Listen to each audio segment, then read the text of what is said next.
उनका मैसेज आया मुझे उनके भाई का कि इमरान भाई आपका पूछ रहे हैं कि आप आए नहीं अभी तक। मैंने कहा यार मैं पाकिस्तान में नहीं हूँ, अगर होता तो मैं फ़ौरन आता। तो मैं जिस दिन पहुँचा पाकिस्तान में उसी दिन शाम को उनके पास गया, मुलाकात हुई। फिर उसके बाद अक्सर मुलाकात रहती है और बड़े पॉज़िटिव आदमी हैं और एनर्जी उनके अंदर बड़ी है। मैं सोच रहा था कि जब मैं उन्हें मिलूँगा तो पता नहीं उन्हें कुछ चीज़ें याद होंगी, नहीं होंगी, अब क्या सूरत-हाल होगी। जब मैं उनके घर जाके ड्राइंग रूम में बैठा, वो फैमिली के साथ है, 5 मिनट के बाद आए, "हाफ़िज़ साहब क्या हाल-चाल है?" और उन्होंने हाँ। सारी बातें अच्छे तरीके से अच्छा जी, याद मुझे की। ये बताइए कि कभी आपको किसी वज़ारत या पार्टी टिकट की ऑफ़र नहीं आई? नहीं, कभी नहीं है और अल्लाह करे कभी आए भी ना, क्योंकि क्यों, आप बिल्कुल भी नहीं, पॉलिटिक्स नहीं जॉइन करना बिल्कुल भी चाहती है नहीं, किसी पार्टी बिल्कुल, को? बिल्कुल भी नहीं। आगे फ्यूचर में भी कोई इरादा नहीं? नहीं, कभी भी इरादा नहीं। उसकी रीज़न बड़ी सिंपल है कि आपके जो भी चाहने वाले होते हैं, हुँ। वो आपसे प्यार कर रहे होते हैं। अब अगर आप पॉलिटिक्स के उसमें जाते हैं, तो फिर कुछ तो जैसे नाराज़ होते कॉन्फ्लिक्ट हैं। ऑफ इंटरेस्ट आ हाँ, जाता बहुत है। ज़्यादा मसाइल, कोई ये ठीक कहते हैं, है। तो कोई, इसलिए मुझे कोई तो इंटरेस्ट ही नहीं सिर्फ़ है। अपने चाहने वालों की वज़ह से आप कह सकते हैं, कह सकते हैं। हाँ, मैं नहीं चाहता कि मेरे जो फैन्स हैं, जो फॉलोअर्स हैं, वो डिस्टर्ब हों। और अदरवाइज़ मुझे आप नहीं, मुझे ज़ाती तौर पे भी पसंद नहीं है, क्योंकि आप एक रात हीरो होते हैं, अगले दिन आपको हथकड़ी लगी होती है, तो और पता भी कोई नहीं होता कि कब हथकड़ी लग जाए, कब क्या हो जाए, बगैर वजह के। तो इसलिए ऐसी मैं बस पनाह ही माँगता हूँ, तो अल्लाह मतलब यू बचाए रखे। Consider yourself as a neutral person. जी, बिल्कुल। इमरान रियाज़ से आपकी ख़ासी कुर्बत है। उनकी आजकल हालत कैसी है? अभी तो बहुत अच्छे हैं वो, बल्कि अब आपने शायद देखी हो, 1-2 वीडियोज़ में पब्लिकली भी आए हैं वो, और कुछ 1-2 जुमले उन्होंने बोले हैं। बहुत बेहतर हैं। मेरी क्योंकि मुलाकात उनसे कुछ देर से हुई थी, जब वो बाज़ियाब होके आए थे, मैं पाकिस्तान में नहीं था।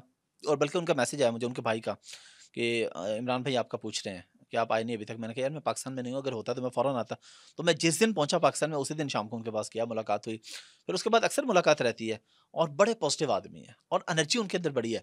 मैं सोच रहा था कि जब मैं उन्हें मिलूँगा तो पता नहीं उन्हें कुछ चीज़ें याद होंगी, नहीं होंगी, अब क्या सूरत-हाल होगी। जब मैं उनके घर जाके ड्राइंग रूम में बैठा, वो फैमिली के साथ है, 5 मिनट के बाद आए, "हाफ़िज़ साहब क्या हाल-चाल है?" और उन्हें हाँ। सारी बातें अच्छे तरीके से याद थी। हुँ। सिर्फ़ नॉर्मल नहीं, बहुत अच्छे तरीके से एक-एक बात याद थी कि यार वो उस दिन फलाँ जगह खाना खाया था, फलाँ जगह बैठे थे, यार वो फलाँ काम का क्या बना, यार वो फलाँ क्या हो रहा है, फलाँ क्या हो रहा है, फलाँ दोस्त का बताओ क्या सूरत-हाल है। वो इज़ वेरी इंटेलिजेंट पर्सन और अभी तो माशाल्लाह वो दिन-ब-दिन बहुत बेहतर हो रिकवर रहे हो हैं। रहे हैं। बिल्कुल। तो मुझे बताएँ, उनका फ्यूचर में क्या प्लान है? अभी जॉइन करेंगे? नहीं, ये तो मुझे नहीं पता, क्योंकि उन्होंने कहा कि जब मैं बेहतर हो जाऊँगा उसके बाद ही कोई प्लान करूँगा। अभी अभी तक कुछ टाइम, कितना टाइम लेंगे? 2-3 महीने और लेंगे अभी या आई थिंक इतना 3-4? टाइम तो उनको लेना चाहिए। ना भी ठीक लें है। तो मेरा मशवरा है कि लेना चाहिए उनको इतना टाइम।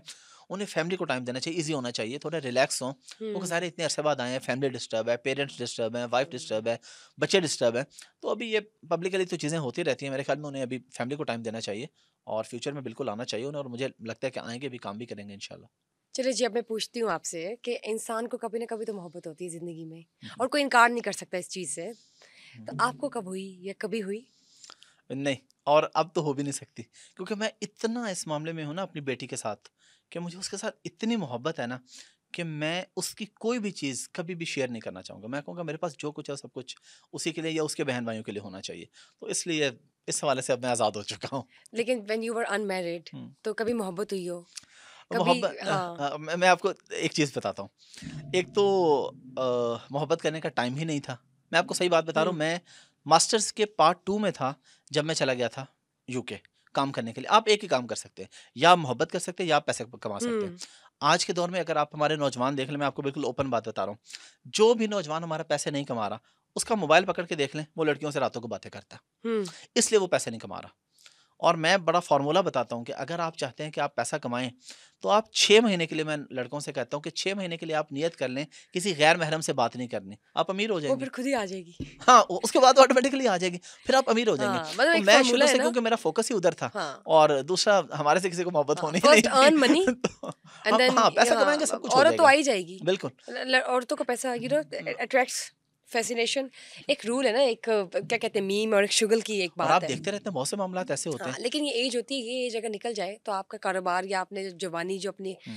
मेहनत के लिए करनी होती है ना इस्तेमाल, वो फिर रह जाती है। वही ना, एक मोहब्बत और काम हो इश्क के सकता है, चक्कर या में। आप जवानी में मोहब्बत कर लें या आप जवानी में पैसा कमा लें। मैं अल्हम्दुलिल्लाह यस। 25 साल की उम्र में मेरी शादी हो गई थी। हुँ, और मैं उस वक़्त मुकम्मल सेटल था, मेरा अपना घर था अल्हम्दुलिल्लाह, जो अल्लाह की अता से खुद पैसे कमा के मैंने 25 साल की उम्र में घर बना लिया था। हुँ। मैंने गाड़ियाँ ले ली थी।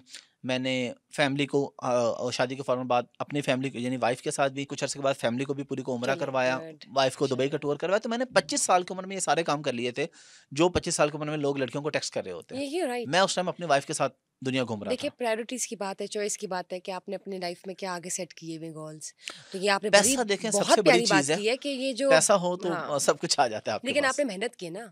अब देखिए अल्लाह की अता अगर है। यूथ या बच्चे ये सोचें कि बस रातों रात आ जाए तो ऐसा नहीं नहीं, पॉसिबल। ऐसा तो नहीं है। कंसिस्टेंटी और हार्ड कंसिस्टेंट वर्क, आपको हाँ रहना पड़ेगा कंसिस्टेंसी, और फिर अल्लाह से मदद माँगे तो बिल्कुल। सब अगर इन ठीक हो चक्रों जाएगा। में निकल जाओगे तो फिर तो वो निकल गया ना, आपका फ्लो, आपकी स्टेबिलिटी निकल गई। देखें फिर आपका माइंड, आपका दिमाग ही काम नहीं नहीं करता। मैंने करता, अपने नहीं सामने देखे हैं ना करता। ऐसे लड़के, जो हाँ। लड़कियों से सारी रात बातें करते हैं, उनका किसी तरफ फ़ोकस ही नहीं होता। उन्हें टेंशन ही होती रहती है, यार आज ये हो गया, आज वो हो गया। हमारी ज़िंदगी में ये वो था ही नहीं, सिर्फ़ पैसे ही थे।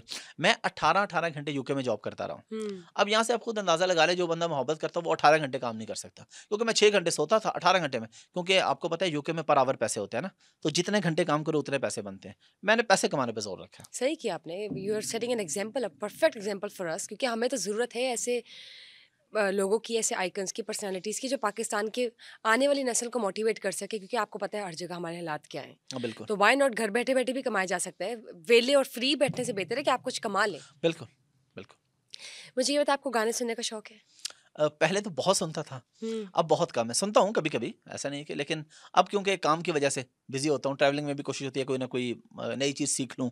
कोई काम है, कोई रिप्लाई करने हैं, मैसेजेस बहुत ज़्यादा होते हैं तो वो काम कर लूँ। वरना पहले तो बहुत सुनता था, एक ज़माना तो ऐसा था कि मैं, लेकिन ये है कि मैं जब भी सुना और अब भी जब भी सुनूँ तो मैं सराइकी म्यूज़िक ही सुनता हूँ। अच्छा, सराइकी सुनते हैं। अपना कोई ओके। फ़ेवरेट गाना सुना दें। नहीं सुना मैं नहीं सकता, मुझे गाना आता नहीं है, लेकिन ये है कि मैं अताउल्लाह सखीली को, ज़ीशान रोखड़ी को और इस तरह के सराइकी जितने सिंगर्स हैं, उन्हीं को सुना है और अभी भी जब भी कभी टाइम मिले तो वही सुनता हूँ। तो अभी गाड़ी में आते हुए कोई गाना नहीं लगाया आपने? नहीं, कोई भी नहीं लगाया। अब तो बहुत अरसा हो गया कभी गाड़ी में गाना नहीं लगाया। कभी-कभी अगर लगे भी तो लॉन्ग रूट पे बिल्कुल लगता है, लॉन्ग ठीक ड्राइव है। पे जब हूँ, तो लेकिन शहर के अंदर तो अब नहीं। चलिए जी, अपना फिर कोई फ़ेवरेट गाना ही बता दें या सुना दें। सुना तो नहीं, मैं आपको बता देता हूँ, आपको समझ नहीं आना। बताएँ, बताएँ, हमारी दसो ऑडियंस जानती होगी। दसो दिलबर कुतैं बाझों रिहा सरकार नहीं थींदा। ये अताउल्लाह का गाना है एक सराइकी। अच्छा, इधर से और सराइकी? जी, जी, सराइकी। ओके। तो क्योंकि ज़्यादा मुझे सराइकी ही पसंद है हुँ। और ये बड़ा ज़बरदस्त गाना है, बड़ा पुराना गाना है अताउल्लाह का और बड़ा ही क्लास का। इसमें एक पूरा एक सिनेरियो है कि ये हो रहा है, वो हो रहा है सारा, बड़ा मज़ेदार किस्म का है। तो और भी इस तरह के सराइकी हैं, असल में वो शायद आपको समझ नहीं आएँगे उस हुँ। तरीके से ना। चलिए जी, ये जो भी आपने गाना बताया सराइकी का, हुँ, हुँ। हमारी सराइकी ऑडियंस भी तो आपको देख ही रही है, हुँ, ऑफ हुँ। कोर्स देख रही है। तो उनके लिए इस गाने का अंतरा ज़रा सुना दे या कह दे? नहीं, मैं आपको कह देता हूँ और मैं आपको ये भी बताऊँ कि सराइकी लोग जो हैं ना, वो बड़ी मोहब्बत करते हैं। मेरे इलाके के जो लोग हैं, बहावलपुर के या जो सराइकी स्पीकिंग है, वो बहुत खुश होते हैं, मुझे कहीं भी देखते हैं ना, ये हुँ। दुनिया में कहीं भी मिलते हैं, उनके अंदर ना एक अपनाइत है कि यार ये हमारा सराइकी बंदा है, ये हमारे इलाके का, और ये ज़ाहिर है, हर इलाके में होता है। नेचुरल ये है। जो मैंने आपको बताया ये है, "दसो दिलबर कुतैं बाझों रिहा सरकार नहीं थींदा, हिजर दी मारी तू घर दा कोई कमकार नहीं थींदा।" तो ये गाना है, आगे जो सराइकी हैं नाइस, वो नाइस, उन्होंने पहले भी नाइस। सुना होगा, नहीं सुना होगा तो सुन गुड। लेंगे। अच्छा, तो मेरे सर से तो गज़ल या शेर बन के उतरा है, लेकिन जो सराइकी ऑडियंस है ना आपकी, उनको ऑब्वियसली समझ आ उन्हें तो गया होगा। पूरा समझ आ गया होगा।